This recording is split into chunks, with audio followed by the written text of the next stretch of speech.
Hey everyone, Raj here. Today I'm going to be doing a review on a fragrance from Dior's La Collection Privée line, the private collection. It was released in 2012 and the perfumer is Francois Demachy. I'm pretty sure it's one of their latest releases into this line, and I've been working off a sample here, as you can see. Well, I hope you can see. The fragrance is called Oud Ispahan. There you go, finally. And notes for this one: top notes, labdanum; middle notes of patchouli; base notes of sandalwood, rose, and oud. I kind of get them in a different order, but that's what Fragrantica is saying. So, Oud Ispahan. It's said to be a kind of Oriental, Middle Eastern, kind of slightly Arabian style fragrance made by actually a French house. If you think about it, Christian Dior. And it is one of the most interesting fragrances I've tried. Very challenging, not incredibly complex, but it has a complexity to it. It's a monster in terms of performance. I mean, this stuff just goes on and on and on, lasts all day, all night, and into the next day. I could smell this on me quite strongly when I woke up in the morning. It's one that is going to make an impact, but it's not a bombastic fragrance. I never found it has a kind of almost a subtlety in some ways in the way it hangs on the skin. It doesn't jump off my skin, but is one that kind of surrounds you and envelops you in this almost at times suffocating um, bubble of scent. It is one I feel that is definitely to be worn on evenings. I think is best. I think it's great in winter, cold weather, and sometimes a lot of rose and oud fragrances actually work quite well in humid conditions. But go easy on the sprayer, guys. I actually found out the first few times I wore the sample, I was doing like quite a few sprays, and wow, I mean, it was too much. I said suffocating earlier. It really was. I would stick with about two sprays, maybe one if you're that way inclined, and spread it on your wrists and around your body. In terms of the notes, it's definitely challenging. It's definitely a challenging fragrance. And if you are not used to this type of fragrance, maybe you're somebody who wears, your fresh, clean, aquatic fragrances. This is a whole nother world, completely away from that genre, and is definitely a darker style fragrance, but not the most darkest I've ever tried. In the opening, you get this, what I would call a very dry, dusty, thick rose paste. It's not a flowery, watery, fresh rose. It's on the kind of thick, heavy side, concentrated. Really is.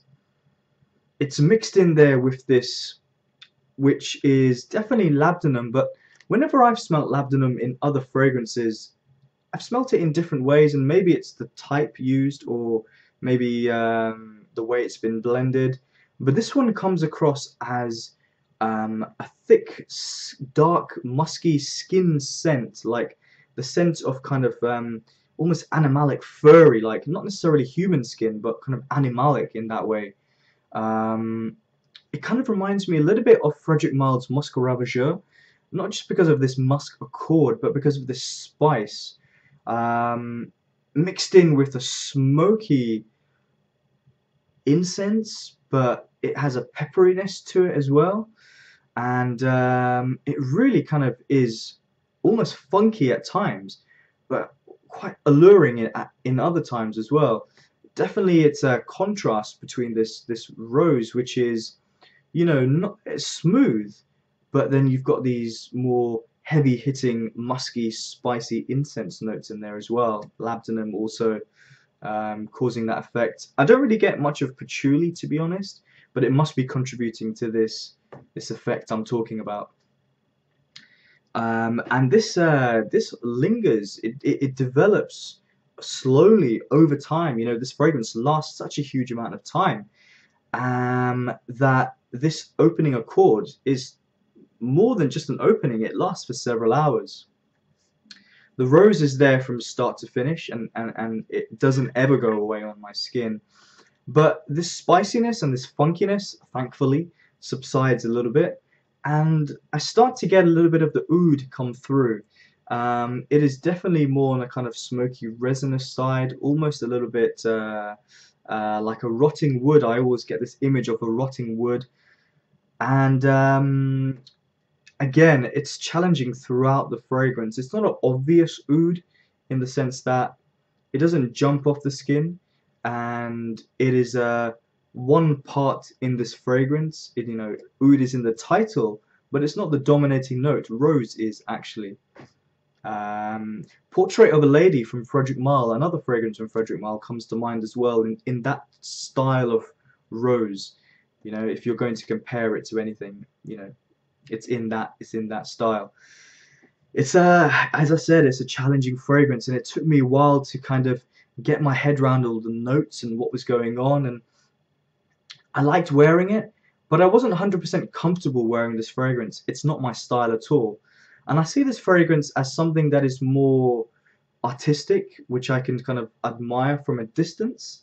Like if you go into like an art gallery and you see an interesting piece of art and you stare at it for a while, you might find it really interesting and intriguing, but you might not want to buy it.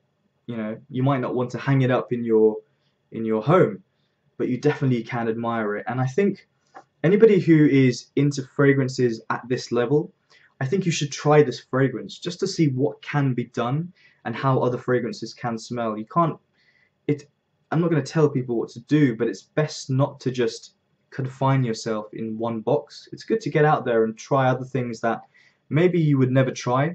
You don't have to buy a bottle, but it's worth sampling these things. I can't see myself buying this because it's just not really my kind of style, but it's one of the more interesting fragrances I've tried recently, and Dior have done a really good job with this fragrance.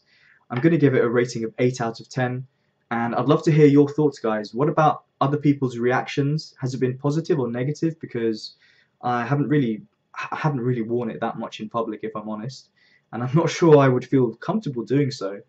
But whatever you have to say, let me know. And yeah, Dior Oud Ispahan, worth checking out. Whether you buy it, it's a separate issue. Thanks for watching, guys. Take care.